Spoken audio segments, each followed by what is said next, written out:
안녕하세요. 나의 두 번째 교과서. 오늘은 듣기입니다. 제가 여기서 이렇게 떠들잖아요. 저 사람은 달변가인가 보다. 말 잘하니까 저기 나가는가 보다. 라고 생각하시죠. 근데 말을 잘하면, 저 지금 돈 벌고 있잖아요. 말 잘하면 다른 사람 눈에 띌 수도 있고, 어머 멋지다 소리도 들을 수 있는데, 저는 달변이 먼저가 아니라고 생각해요. 정말 중요한 거는 듣는 귀라고 생각하거든요. 그래서 이건 사심 수업입니다. 미네가 20살일 때, 30살일 때 지금 알고 있는 걸 그때 그 미네가 알았으면 좋았을 텐데. 참고로 미네는 제 이름이에요. 저는 책을 좀 많이 읽는 인간이거든요. 저 스스로 읽는 인간 이렇게 규정을 하기도 하는데, 제가 읽는 거는요, 이렇게 밖에 나와서 이렇게 떠들려고 읽는 거 아니에요. 제가 뭔가를 읽을 때는요, 잘 듣고 싶어서 읽는 거예요. 저는 오늘 이 촬영이 끝나면 들으러 갈 거예요. 아, 나 미네 어떡해, 미네 망했어, 막 이렇게, 미네 거기서 실수했어, 이런 얘기 할 거예요. 그럼 미네가, 이 안에 있는 미네가 막 떠들 거예요. 그때 왜 그런 얘기를 했어? 그때 거기서 좀 잘 못한 것 같아. 미네야, 너 거기서 실수하지 않았어? 막 여기서 소란스럽게 얘기할 거예요. 여름날에 문온에 개구리 울듯이 미네가 울어댈 거거든요. 그러면요, 저는 들어줄 거예요. 계속 징징징 거리면 들어줄 거예요. 그리고 나서 말해줄 거예요. 괜찮아, 지나갔어, 잘했어, 그땐 그게 최선이었어 라고 말해줄 거예요. 그러면 안에 있는 미네가 그래? 그래서 저는 제 안에 있는 미네하고 손잡고 집에 갈 거예요. 저 사람 해리성 인격장애 아니야, 이렇게 생각하시면 안 돼요.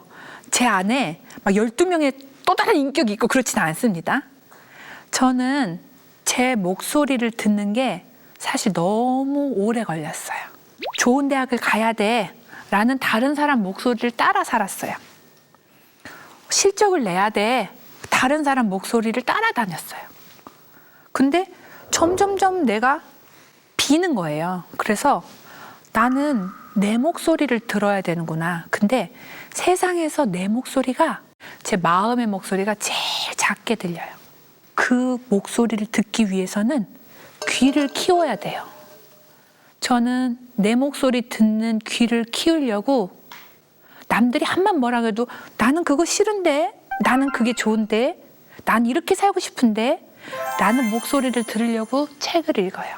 저는 내면의 자기 목소리를 잘 들으려면 우선 다른 사람 말도 잘 들을 수 있어야 된다고 생각해요.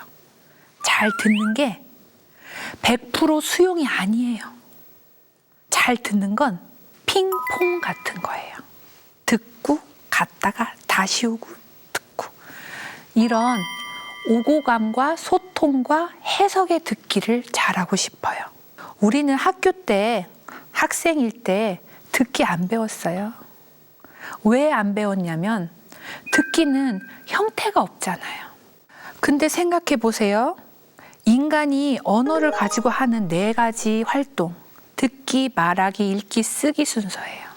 아기가 어떤 말을 했을 때 엄마들이 막 캠코더 들고 막 영상 찍으면서 난리나요? 엄마라고 처음 했을 때. 그 말이, 말하기가 나오려면요, 수천 수만 번의 듣기가 있었어야 해요. 자, 따라해봐, 따라해봐. 내가 네 엄마야, 엄마. 입 모양 보면서 들으라고 앞에서 엄마 하고 나서 엄마라고 아기가 한 단어를 말할 수 있는 거예요. 듣기가 잘 돼야 말하기도 잘 되는 거예요. 저 여자 말 잘하네 라는 생각이 들었다면 저는요, 이 말하는 것보다 듣기를 되게 더 오랜 시간 했기 때문에 그래요. 자, 듣기에도 사실 종류가 있어요. 어르신들 보청기를 끼면요, 세상의 모든 소리가 다 똑같이 크게 들린대요. 그래서 힘드시다라고 뭔가 조절을 하신다고 하더라고요. 근데 우리 귀에 들어오는 모든 소리가 다 들리는 건 아니에요. 보세요. 제가 똑같이 잔소리를 해도요. 저희 집 아들은요. 엄마 목소리를 제일 못 들어요. 하지마, 하지마, 하지마라고 하고 있는데 해요. 계속해요. 그거 뚜껑 닫어. 엄마 거야. 그거 뚜껑 닫아야 돼. 그런데 벌써 막 립스틱으로 그림 그리고 있어요. 계속. 하지 말라고 하는 사람의 목소리는 안 들리나 봐요. 근데 어디서 아빠가 빵빵 소리, 그 빵빵 소리는 잘 들어요. 사람 소리, 엄마 소리는 못 듣고 누나가 너튜브 보는 소리는 금방 알아채요. 나도 보러 가야지 쫓아가요. 누구나 같은 귀가 같은 걸 듣는 건 아닌 것 같아요. 듣기는 어느 것에 특화되어 있고 어느 것엔 둔화되어 있어요. 우리는 정말 많은 종류의 듣기를 가지고 있거든요. 듣기를 그래서 저는 크게 두 가지로 나눠서 설명을 해볼까 해요. 내 듣기는 이쪽 듣기인가 저쪽 듣기인가 한번 생각해 보세요. 첫 번째는 생존 듣기예요. 가장 원초적인 형태의 듣기죠. 으악! 위험해! 도망가! 이런 뜻이에요. 어디선가 깍! 도망가야죠. 드라마에 아이를 데리고 도망친 엄마가 있었어요. 엄마가 다칩니다. 그때 가! 소리를 질러요. 짧고 굵죠. 도망가. 너는 살아야지. 이건 위험, 아주 짧은 정보, 징후 듣기예요. 원숭이가 있어요. 나무에 매달려 칵칵칵칵 어떤 소리로 울어요. 그러면 그 원숭이 무리가 다 같이 움직입니다. 아, 위험하구나. 생존을 위한 듣기는 우리한테 필요해요. 왜 필요하냐? 살아야 되니까요. 조금 더 발달된 생존 듣기는 이렇게 나옵니다. 야, 산 넘어 가자. 거기 가면 고기가 있어. 사냥감이 있어. 이게 사피엔스를 살렸던 사피엔스의 생존 듣기죠. 노트북을 봐. 어디에 가서 이걸 사서 이리 하고 저리 하라. 현대를 살고 있는 사피엔스의 정보 듣기, 생존 듣기예요. 이런 생존의 듣기는 감사하죠. 생존 가능성을 높였잖아요. 지금도 우리 업무 효율성을 높여주잖아요. 생존 듣기는 정보를 요약해서 한 방향으로 전달해주는 듣기예요. 거기에 인간의 온기는 별로 없어요. 제가 신입사원으로 회사에 입사를 했어요. 이 회사 맞춰서 이제 물품표를 만드는데 엑셀을 잘 못 다룹니다. 그러면 선배 대리님이 이 신입사원을 가르쳐요. 자, 봐봐. 우클릭하고 좌클릭해서 이렇게 하고 이걸 맞춰서 이렇게 해갖고 합산하면 되지. 이렇게 얘기를 해줘요. 이게 바로 현대의 생존 듣기예요. 한 번만 들어도 오케이예요. 선배 한 번만 더 설명해 주실래요? 하면 싫어해요. 일회성의 듣기. 그리고 듣기의 중심은 오직 너. 한 방향으로 흘러오는 일방향의 듣기입니다. 생존 듣기가 나쁘다는 말은 아니에요. 요약, 서머리, 정보 알려주는 거 얼마나 좋은데요. 근데 생존 듣기만 남은 건 좀 쓸쓸하죠. 생존해서 살아남는 게 그 삶의 퀄리티보다 더 우선인 것 같아서 마음이 씁쓸해요. 짧은 속기에만 익숙한 것 같고 영상은 점점 짧아져야 될 것 같고 여러분 지금 제 강의 1.5배속으로 돌려서 들으실 것 같고 댓글 밑에 요약돼 있는 거 석 줄 요약해 주실 분 이런 댓글만 찾아보는 것 같고 우리는 점점 압축된 요약된 생존 듣기에만 노출되어 있어요. 그런데요, 이런 듣기만 가지고 살 수 있을까요? 어떤 아기 원숭이를 가지고 했던 유명한 실험이 있어요. 하나는 차가운 금속으로 엄마 원숭이를 형태를 만들어 놨어요. 거기에는 젖병을 매달아 줍니다. 한쪽에는 폭신폭신하고 부드러운 엄마 원숭이를 만들어 놨어요. 거기에는 젖병이 들려있지 않아요. 아기 원숭이는 어디로 갈까요? 젖병에서 젖을 먹을 때만 차가운 엄마한테 갔다가 다시 포근포근한 부드러운 엄마한테 안겨 있어요. 젖병이 없는데도. 이 아기 원숭이의 심정을 우리가 느낄 때가 있죠. 가끔 전자음으로 되어 있는 사람의 목소리가 불편하게 느낄 때가 있어요. 고객님 안녕하십니까? 고객님의 편리를 위해 저희는 항상 최선을 다하고 있습니다. 상냥하게 말씀해 주시는데 내가 물어보면 그 ARS는 대답을 안 할 거잖아요. 그걸 알잖아요. 목소리는 사람 목소리인데 얼굴이 그려지지 않아요. 사실 듣기는 면 대 면의 만남을 전제로 하는 거예요. 나는 사람이고 사람은 다른 사람의 얼굴, 정신, 내면, 생각 하고 만나야 듣기가 가능한 거거든요. 그래서 가끔 전자음으로 읽어주는 어떤 텍스트를 들을 때 약간 어색하고 불편한 느낌이 드는 이유가 만남이 없기 때문에 그렇습니다. 저는 지금도 이야기를 하고 있지만 가끔 두려워요. 당신하고 내가 지금 면대면으로 대면하고 있는 건 아닌데 당신을 비껴갈까 봐, 오해가 될까 봐 두렵기도 하거든요.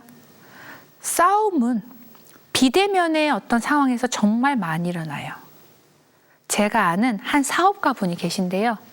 그분은 전화로 계약 안 해요. 계약 조건 같은 거를 전화로 안 하시더라고요. 만나서 얘기를 하고 눈빛을 주고 받으면서 서로 얘기를 듣고 말해야 좋은 계약이 된다라고 얘기를 하시더라고요. 실제로 전화로 했을 땐 좀 격앙됐다가도 만나면 오해를 풀거나 아, 그게 그 말이었구나 라는 생각이 들 때가 있거든요. 좋은 만남과 대면은 보다 인간적이고 고차원적인 듣기로 이어질 수 있어요. 그래서 정보 듣기 말고 우리한테 사실은 이런 게 있었어 소개하고 싶어요. 소통 듣기입니다.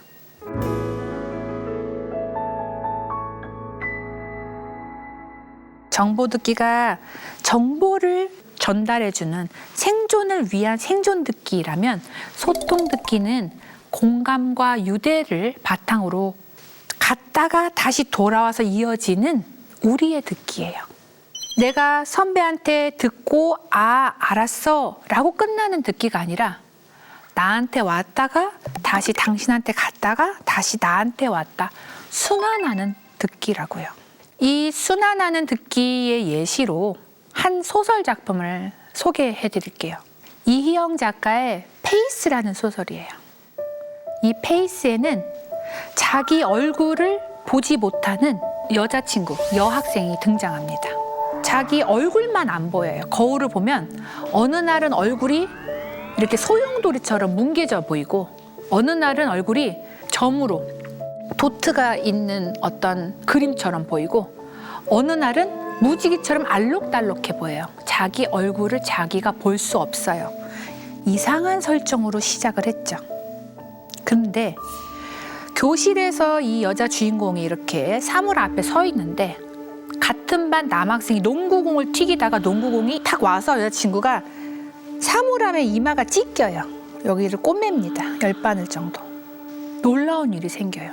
거울을 봤더니 오늘도 내 얼굴은 안 보이는데 뭉개져 보이는데 흉터만 보이는 거예요. 주인공은 신이 났어요. 못 보던 얼굴의 일부라도 볼 수 있으니까 신이 난 거죠. 근데 이 친구를 다치게 한 농구공의 주인인 묵재는 어떡하지? 죄책감이 느껴지는 거예요. 둘이 만납니다. 이 여학생 주인공이 말해요. 나는 사실 이런 이유 때문에 이 흉터가 반가워. 이해가 안 되는 말이죠. 여자 주인공 입장에서는 자기가 흉터를 반가워하는 게 자기의 비밀하고 관련돼 있기 때문에 되게 조심스러워요. 말할까 말까 고민했다고요. 근데 묵재가 놀라운 한마디를 했대요. 계속해봐. 그래서 여자 주인공이 얘기를 계속했어요. 그걸 묵재가 받아서 묵재의 숨겨진 비밀도 이야기를 했어요. 두 사람은 충분히 들어줬고 충분히 말해서 아주 홀가분한 상태가 되어 헤어집니다. 계속해봐. 이야기해봐. 이건요.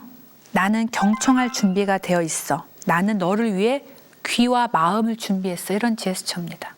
우리가 일방향적인 차가운 어떤 듣기가 아니고 소통의 듣기, 공감의 듣기를 하기 위해서는 이런 제스처가 아주 효과적이에요. 엘리베이터를 탔을 때 외국 사람들은 스몰 토크를 한대요. 아, 모르는데 처음 만났는데 하이 하면서 날씨 좋죠? 좋네요. 자, 모자를 벗어서 인사를 하죠. 자, 이건 뭐예요? 나 이 모자 안에 권총 숨기지 않았어. 너를 해하려는 어떤 의도가 숨겨져 있지 않았어. 나는 너를 공격할 생각이 없어. 이런 제스처예요. 우리의 대화에도 제스처라고 하는 기술이 필요합니다. 계속해봐. 이게 우리의 어떤 일방향적인 듣기를 소통의 듣기로 전환해주는 반환점이 될 수 있어요. 하나 더 아주 중요한 추임새는 그래입니다. 누군가 얘기를 했을 때 그래, 그랬구나 라는 추임새를 했을 때 그 사람은 자기 원래 하던 말로 잘 돌아올 수 있어요. 저희 아들은 5학년 남자애인데 흥분을 잘해요. 이렇게 가방을 막 이렇게 들어옵니다. 엄마, 걔가 나한테 그랬어. 무슨 말 하는지 하나도 못 알아듣겠어요. 그때 내가 똑같이 어머, 무슨 말이야? 이렇게 하면 안 되죠. 그래, 사실은 안 그래요. 나는 속으로는 무슨 말인지 하나도 모르겠어. 근데 그래, 맞아. 그랬구나. 라고 얘기하면 얘가 자기 말에서 흥분 때문에 벗어나 있더라도 다시 돌아옵니다. 더 말해봐. 나는 잘 듣고 있어. 이렇게 해주면 처음에는 그 친구 나쁜 것만 막 얘기하다가 사실은 나도 그때 조금 잘못을 하긴 했지 라고 제정신을 좀 차려요. 이런 추임새가 소통의 대화, 소통의 듣기에 필요하죠. 일상뿐만 아니라 굉장히 어려운 갈등 상황에서도 듣기의 기술이 필요해요. 이 기술은 어쩌면 두 사람을 살리는 소중한 기술이 될 수도 있거든요. 그 기술이 바로 남의 말을 인정해주는 듣기의 기술이에요.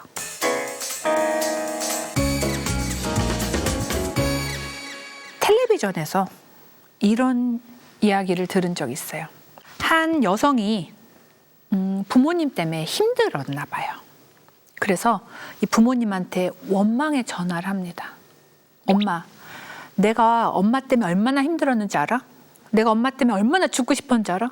나도 어린애였는데 엄마 왜 그랬어? 라고 하는 거예요. 이분이 어떤 얘기를 들었을 때 이 화가 자기 맺힌 게 좀 풀어질까요? 야, 이제 와서 그게 무슨 소용이냐? 다 지난 일이잖아. 사과했잖아. 미안하다고 그랬잖아. 이제 잊어버려. 이거는 도움이 안 되죠. 사과가 아니라 사실은 인정을 받고 싶었던 거예요. 그래, 네가 정말 힘들었구나. 네가 죽고 싶을 정도였구나. 내가 그 정도인 줄 몰랐다. 미안하다. 그때 너가 상처받은 걸 사실 알고는 있었어. 잘못했다. 엄마가 미안하다. 어린 네가 너무 많이 힘들었겠구나. 라는 거예요. 인정이죠. 미안해, 됐어, 가가 아니라 그래, 너 정말 힘들었지. 라고 인정을 해주는 거예요. 내가 힘든 걸 아무도 모르면 억울하거든요. 계속해봐. 그래, 그렇구나. 맞아, 네가 힘들었지. 너 정말 힘들었었어. 이게 정말 깊이 들어가는 이야기가 다시 순환할 수 있는 좋은 듣기 추임새예요. 듣기가 사실은 따로 배워야지만 듣기도 잘할 수 있다라고 생각한 이유는 제가 대학에서 토론 수업을 할 때 많이 느꼈던 절실한 부분이었어요. 저는 이제 글쓰기 수업을 하면서 책을 읽고 토론하고 글을 쓰는 수업을 하면서 학생들이 이렇게 조를 짜줘요. 조를 짜주고 4명이 한 조가 돼서 이 책에 대해서 이야기를 나눠보자. 이 주제에 대해서 서로 다양한 의견을 교환해보자 라고 토론을 시작하면 아이들이 학생들이 맨 처음에는 굳어 있어요. 토론을 하라고 하면 입을 처음에 잘 떼지 않아요. 물어보니까 토론을 우리가 즐겁게 나누는 대화의 장이라고 생각하지 않고 이겨야만 되는 어떤 판이라고 생각하는 거예요. 토론은 논쟁이고 논쟁은 싸움이고 싸움이면 이겨야 한다 라고 긴장을 하는 거예요. 그렇기 때문에 내 단점이 비춰질까 봐 입을 닫아요. 저는 그렇게 방어적으로 행동하는 게 좀 마음이 아팠어요. 그래서 학생들한테 이렇게 가르칩니다. 제가 수업을 할 때요, 앞에 서면요, 얼마나 딴짓하는 게 잘 보이는지 몰라요. 어떤 친구가 고개를 너무 열심히 잘 끄덕거려요. 근데 그 친구 지금 책상 밑으로 손 넣고 안 보면서 깨똑을 하고 있어요. 그 친구는 안 보인다고 생각하지만 보면 핸드폰이 안 보여도 저 친구는 고개만 일부러 끄덕거리면서 깨똑하는구나 다 알고 있어요. 패드에서 뭔가 열심히 쓰는 것 같은데 국어 시간에 수학 문제 풀고 있는 친구인 거 그 친구 모니터 안 봐도 알 수 있어요. 앞에서 보면 보이거든요. 저는 학생들이 그렇게 해도 상처 안 받아요. 그래서 얘기해요. 얘들아, 너네가 어떤 자세로 막 이렇게 시건방진 춤을 추는 것 같은 이렇게 이상한 자세로 내 수업을 들어도 나는 상처를 받지 않아. 그렇지만 토론이라고 한 모둠이 모였을 땐 나한텐 지키지 않았어도 이 친구들한테는 예의를 좀 지켜줘. 그 예의는 첫 번째, 몸으로 나오는 거야.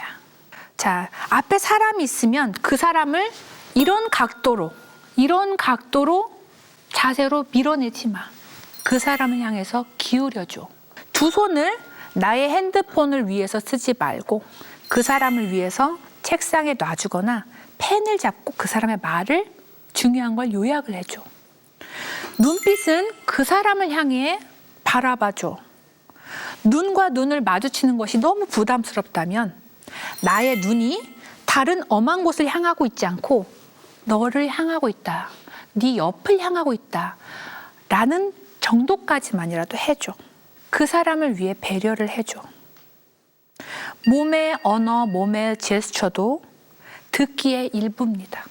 이기는 게 아니라 만나는 것에 가치를 두는 거야 라고 얘기를 해줍니다. 모두 다 이길 생각 하지 말라고 다 같이 같은 약속을 하고 시작하면 학생들이 이야기를 활발하게 나눠요. 이런 것처럼 일상에 듣기에도 작은 팁이 굉장히 유용할 때가 있고 가족, 지인들하고 대화를 할 때도 어떤 제스처, 몸짓의 기술이 더 원활한 듣기를 위한 좋은 팁이 될 때가 있습니다. 듣기는 일상에서 그냥 흔적 없이 사라지는 역할만 하는 게 아니라 전문가 영역에서도 큰 역할을 해요. 지승호 작가가 마음을 움직이는 인터뷰 특강이라는 책을 쓰셨는데 그중에 여러 사례를 소개를 하신 것 중에 커뮤니케이션 전문가인 한 교수님의 사례가 되게 의미심장하게 눈에 띄거든요. 이 커뮤니케이션 전문가는 말을 잘해야 하는 분이에요. 대중 강연도 하시고 근데 이분이 성대에 병이 생긴 거예요. 성대가 아파서 의도치 않게 말을 할 수가 없게 되었습니다. 강제 무건이 되었어요. 자, 말을 할 수 없게 되자 이분은 귀가 트였대요. 남의 말을 잘 듣게 됐답니다. 남의 말을 잘 들으니까 그 사람한테 안 보이는 게 보이더래요. 눈빛, 그 사람의 내면, 이런 게 보이더래요. 그래서 더 좋은 인터뷰, 더 좋은 커뮤니케이션을 할 수 있게 되었다라고 얘기를 하시더라고요. 저는 가끔 시인들의 인터뷰를 하러 갈 때가 있어요. 저한테는 선생님이신 시인을 인터뷰를 할 때가 있고 아주 유명한 시인을 인터뷰를 할 때도 있어요. 사전 조사를 합니다. 근데 가끔 너무 많은 사전 조사는 인터뷰에 독이 될 때가 있어요. 얼굴을 보고 눈빛을 보고 목소리를 듣고 바로바로 느껴지는 이야기를 나눴을 때 훨씬 좋은 결과물이 나올 때도 있어요. 인간하고 인간하고 마주치고 정신과 정신, 관심과 관심이 이렇게 맨몸으로 마주치는 게 인터뷰지 내가 한 조사를 너가 맞는지 안 맞는지 확인하는 거는 청문회잖아요. 그래서 좋은 인터뷰를 하기 위해서도 듣기가 굉장히 중요하죠. 그리고 가장 좋은 듣기의 끝판왕은요, 내면 듣기예요. 페르난도 페소나의 시 중에 봄이 다시 오면이라는 시가 있거든요. 거기에 이런 구절이 나와요. 하지만 봄은 심지어 어떤 것조차 아니지. 그것은 말을 하는 방식일 뿐. 페르난도 페소나가 봄은 말을 하는 방식이야.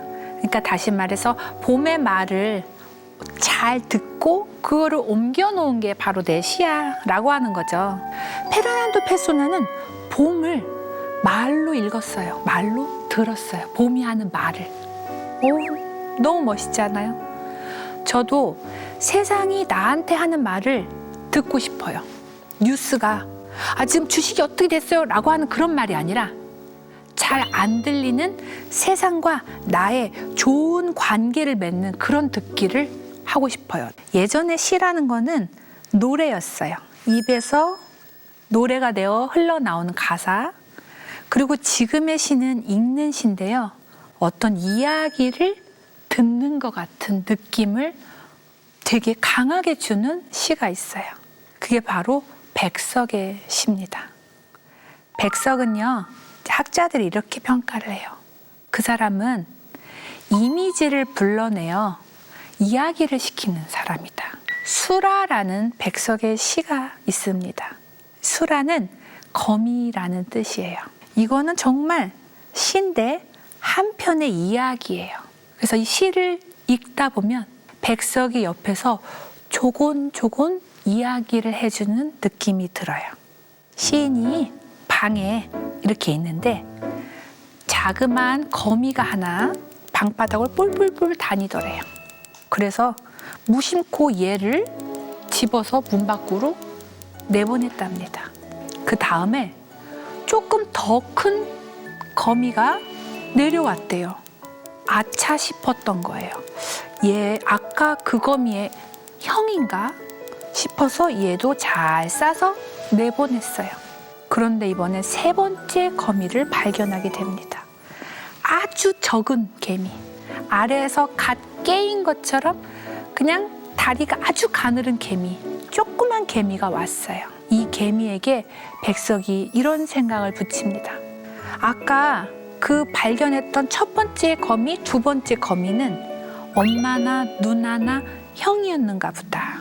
이 작은 거미를 밖으로 내보내면서 아까 그 너희 엄마나 누나를 잘 만나기나 했으면 좋겠다 라고 미안해하며 슬퍼합니다. 문자를 읽어 나가는데 이야기를 듣는 것 같아요. 이 사람은요, 타물들의 속사정을 잘 듣는 사람이라고요. 잘 듣는 백석이 쓴 시가 우리 귀에 잘 들어옵니다. 이게 정말 고급스럽고 수준이 높은 내면의 듣기의 경지라고 생각이 들어요. 어떤 좋은 듣기는요, 좋은 질문, 답변 이렇게 선순환으로 이어지면서 아름다운 작품을 낳기도 합니다. 시에는 문답시라고 하는 전통이 있어요. 좋은 질문이 좋은 답변으로 이어지면서 묻고 답하고 듣고 다시 묻고 하는 게 한편의 아름다운 작품이 되기도 합니다. 그 사례로 마종기 시인의 안 보이는 사랑의 나라를 소개해드리고 싶어요. 이 시는 제법 긴 시인데요. 지금 죽어 영혼으로 떠나려고 하는 아버지한테 한 아들이 물어보는 거예요. 아버지, 그냥 여기서 살면 안 돼? 그런데 아버지는 고향 마을로, 고향 나라로 돌아가고 싶으신가 봐요. 그래서 아들이 질문을 합니다. 아버지, 거기가 그렇게 그리웠어? 이런 질문에 대해서 아버지가 답변을 주거든요. 이렇게 아버지의 마음을 잘 들은 아들이 질문을 하고 아들의 질문을 잘 들은 아버지가 답변을 하고 이 두 사람의 문답을 들으면서 우리는 멀리 떠나온 조국을 향해 이렇게 쏟아지는 한 사람의 마음과 방향을 짐작을 할 수가 있어요. 아빠는 아빠 나라로 갈 거야? 아무래도 그쪽이 내겐 정답지. 여기선 재미없었어? 재미도 있었지. 근데 왜 가려고? 아무래도 쓸쓸할 것 같아. 죽어도 쓸쓸한 게 있어? 마찬가지야. 어두워. 아빠는 그럼 사랑을 기억하려고 시를 쓴 거야? 어두워서 불을 켜려고 썼지. 시가 불이야? 나한테는 등불이었으니까. 마종기 시인은요, 연대 의대를 나와서 의사 선생님이 됐는데 한국에서 살 수 없는 상황이 됐어요. 이렇게 시국하고 연결이 돼서 미국으로 가셔서 거기서 의사로 생활을 하십니다. 이분한테는 한국에 친구들도 있고 청춘도 있고 가족도 있어요. 그래서 한국으로 돌아오고 싶으신 마음이 있었던가 봐요. 그 마음이 여기에 나오는 아빠의 대답에 들어있어요. 죽어서도 나는 아빠 나라로 가고 싶어. 그리고 여기는 너무 어두워서 시를 썼어. 시는 나한테 등불이었으니까. 자, 이렇게 좋은 대답이 나오는 건 아들이 사랑하는 마음으로 자꾸 물어봐서 그래요. 아빠한테 관심이 있어요. 아빠, 그랬어? 아빠, 그래서 쓴 거야? 아빠는 갈 거야? 자꾸 물어봐요. 이런 물음이 다시 시인에게 돌아오고 그 다음에 이 답변이 다시 물음으로 이어지는 거거든요. 우리는 지금 듣기를 얘기하고 있지만 사실은 좋은 듣기가 소통으로 이어지는구나 라는 걸 눈치를 채셨을 수 있어요. 듣기는 아주 좋고 아름다운 듣기는 사람의 영혼에 큰 자양분이 되기도 합니다. 정말 좋은 듣기, 우리가 과거에는 가지고 있었는데 과거에는 익숙했는데 요즘은 많이 보이지 않는 좋은 듣기를 박노해 시인의 시 구절 통해서 말씀드리고 싶어요. 그 겨울의 시라고 하는 작품이거든요. 할머니가 어린 손주를 안고 토닥토닥 재우시는가 봐요. 언제? 아주 추운 겨울밤에 할머니가 혼잣말로 이렇게 중얼거리셨대요. 오늘 밤 장터의 거지들은 괜찮을란가? 아휴, 소금 창고 옆에 문둥이는 얼어 죽지 않았을란가? 뒷산에 노루 토끼는 굶어 죽지 않을란가? 이런 이야기를 그냥 중얼중얼 하신 거예요. 이걸 시인이 이렇게 표현했어요. 나는 지상에서 가장 아름다운 신앙송을 들으며 잠이 들곤 했었네. 박노해 시인이 이렇게 뭔가 소외된 사람들이라든지 아니면 좀 추운 사람들을 걱정하는 어른으로 자랄 수 있었던 건 할머니의 저 말을 많이 들어서 그래요. 어떤 사람의 말은 듣는 사람 마음속에 들어가서 영원히 살아있기도 하거든요. 좋은 말이 우리한테는 필요합니다. 좋은 말 이전에는 좋은 듣기도 필요하죠. 오늘은 아름다운 우리의 소리를 찾아서 이런 라디오 프로가 예전에 있었어요. 오늘은 아름다운 우리의 듣기를 찾아서 이렇게 기억해 주셨으면 좋겠어요. 여러분은 지금 아주 잘 들으신 거예요. 좋은 귀를 가진 여러분 감사합니다.